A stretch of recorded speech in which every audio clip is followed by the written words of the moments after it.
Chilli powder, ಸಖತ್ ಖಾರ, ಬಣ್ಣ ಮತ್ತು ರುಚಿ. ಆಚಿ ಚಿಲ್ಲಿ ಪೌಡರ್. ಟ್ರೇಸ್ ಮಾಡೋದು. ಬೆಂಗಳೂರಿನಲ್ಲಿ 3 ಡ್ರಗ್ ತಯಾರಿಕೆ ಘಟಕಗಳು ಪತ್ತೆಯಾಗಿದ್ದಾವೆ. ಪ್ರಶಾಂತ್ ಯಲ್ಲಪ್ಪ ಪಾಟೀಲ್ ನಡೆಸ್ತಾ ಇದ್ದಂಥ ಡ್ರಗ್ಸ್ ಫ್ಯಾಕ್ಟರಿ ದಾಳಿ ನಡೆಸಿ 55,88,00,000 ಮೌಲ್ಯದ ಡ್ರಗ್ ಅನ್ನು ವಶಕ್ಕೆ ಪಡೆದುಕೊಂಡಿದ್ದಾರೆ. ಡ್ರಗ್ ಮಾಫಿಯಾ ಹಣವನ್ನು ರಿಯಲ್ ಎಸ್ಟೇಟ್ಗೆ ಹೂಡಿಕೆ ಮಾಡಿ ಬೆಂಗಳೂರು ಪೊಲೀಸರ ಕಣ್ತಪ್ಪಿಸಿ ಆತ ಈ ರೀತಿಯ ದಂಧೆಯನ್ನು ಮುಂದುವರಿಸ್ತಾ ಇದ್ದ. ಸದ್ಯ ಈ ಬಗ್ಗೆ ಬೆಂಗಳೂರು ಪೊಲೀಸರಿಗೆ ಮಹಾರಾಷ್ಟ್ರ ಪೊಲೀಸರು ಮಾಹಿತಿಯನ್ನು ಕೊಟ್ಟಿದ್ದಾರೆ. ಮಾಹಿತಿಯನ್ನು ಆಧರಿಸಿ ಬೆಂಗಳೂರು ಪೊಲೀಸರು ತನಿಖೆ ಮಾಡ್ತಾರಂತೆ. ನಿಜಕ್ಕೂ ಕೂಡ ಇದು ಅಚ್ಚರಿಯ ಶಾಕಿಂಗ್ ನ್ಯೂಸ್. ಇದು ನಾವೆಲ್ಲೆಲ್ಲೋ ಪಂಜಾಬ್ನಲ್ಲೋ ಉತ್ತರ ಭಾಗದ ರಾಜ್ಯಗಳಲ್ಲೋ ಇಂಥದ್ದೊಂದು ದೊಡ್ಡ ಮಾದಕ ವಸ್ತುಗಳ ಘಮಲು ಇರುತ್ತೆ ಅಂತ ಅಂದುಕೊಂಡಿದ್ವಿ. ಕರ್ನಾಟಕದ ಅದು ಹೇಳಿ ಕೇಳಿ ಬೆಂಗಳೂರಿನಲ್ಲಿಯೇ ಇಂಥ ದೊಡ್ಡ ಜಾಲ, ದೊಡ್ಡ ಫ್ಯಾಕ್ಟರಿಗಳಿದ್ದಾವೆ ಅಂತ ಹೇಳಿದ್ರೆ ನಿಜಕ್ಕೂ ಕೂಡ ನಾಚಿಕೆ ಆಗುತ್ತೆ. ಇದು ಕೇವಲ ಒಂದು ಸ್ಯಾಂಪಲ್ ಆಗಿರಬಹುದು. ಕರ್ನಾಟಕದ ಪೊಲೀಸರು ಅದೆಷ್ಟೋ ಕಡೆ ದಾಳಿ ಮಾಡಿದ್ದಾರೆ, ಅದೆಷ್ಟೋ ಕಡೆ ಸೀಸ್ ಮಾಡಿದ್ದಾರೆ. ಸೀಸ್ ಮಾಡಿ ಮಾದಕ ವಸ್ತುವನ್ನು ವಶಕ್ಕೆ ತೆಗೆದುಕೊಂಡಿದ್ದಾರೆ. ಬಟ್ ಹೀಗೆ ಮೂಲಕ್ಕೆ ಹೋಗಿ ಆ ಘಟಕಗಳನ್ನು ಕ್ಲೋಸ್ ಮಾಡುವ ಹಂತಕ್ಕೆ ಹೋಗಿರಲಿಲ್ಲ.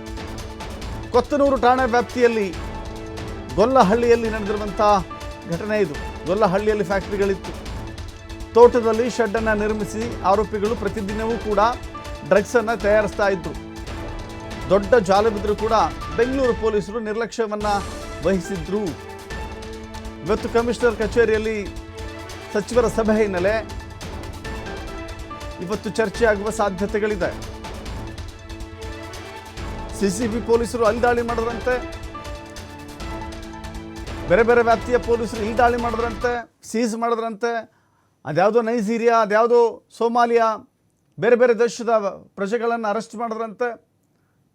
ಬೇರೆ ದೇಶದ ಪ್ರಜೆಗಳೇ ಇಲ್ಲಿ ದೊಡ್ಡ ಪೆಡ್ಲರ್ಸ್ಗಳಾಗಿದ್ದಾರೆ ಅಂತ ಹೇಳಿ ಅವರನ್ನು ಅರೆಸ್ಟ್ ಮಾಡಿ ಜೈಲಿಗೆ ಕಳಿಸಿದ್ರಂತೆ. ಇಂಥದ್ದೇ ಸುದ್ದಿಗಳನ್ನು ನೋಡಿದ್ವಿ. ಬಟ್ ಮೂಲಕ್ಕೆ, ಆ ಬೇರಿಗೆ ಕೈ ಹಾಕಿರಲಿಲ್ಲ. ಯಾವಾಗಲೂ ಕೂಡ ಅಷ್ಟೇ, ಆ ಮೂಲಕ್ಕೆ ಹೋಗಿ ರೂಟ್ ಏನಿದೆ ಅದನ್ನು ಕಿತ್ತು ಹಾಕಿದ್ರೆ ಮತ್ತೆ ಬೆಳೆಯೋದಿಲ್ಲ. ಬಟ್ ಇಲ್ಲಿ ಬೇರಿಗೆ ಕೈ ಹಾಕಿದೆ ಆ ಗಿಡದ ಎಲೆಗಳನ್ನು, ಚಿಕ್ಕ ಪುಟ್ಟ ರೆಂಬೆ ಕೊಂಬೆಗಳನ್ನು ಕಟ್ ಮಾಡುವಂಥ ಪ್ರಯತ್ನ, ಮತ್ತದು ಆಸ್ ಇಟ್ ಈಸ್ ಆದಂತೆ ಮುಂದುವರಿತಾ ಇತ್ತು. ಈಗ ಮಹಾರಾಷ್ಟ್ರ ಪೊಲೀಸರು ಸೀಸ್ ಮಾಡಿದ್ದಾರೆ ಅಂದರೆ ಬೆಂಗಳೂರು ಪೊಲೀಸರು, ಕರ್ನಾಟಕ ಪೊಲೀಸರಿಗೆ ಇದು ಅವಮಾನ ಅಲ್ವಾ? ಖಂಡಿತ ಅವಮಾನ. ಇದು 2ನೇ ಅವಮಾನ. ಮೈಸೂರಿನಲ್ಲೂ ಕೂಡ ಇದೇ ರೀತಿಯಾಗಿತ್ತು. ಈಗ ಬೆಂಗಳೂರಿನಲ್ಲೂ ಕೂಡ ಅದಕ್ಕಿಂತಲೂ ದೊಡ್ಡ ಪ್ರಮಾಣದಲ್ಲಿ ಪತ್ತೆಯಾಗಿದೆ. ನಿಜಕ್ಕೂ ಕೂಡ ಇದು ಶಾಕಿಂಗ್ ನ್ಯೂಸ್.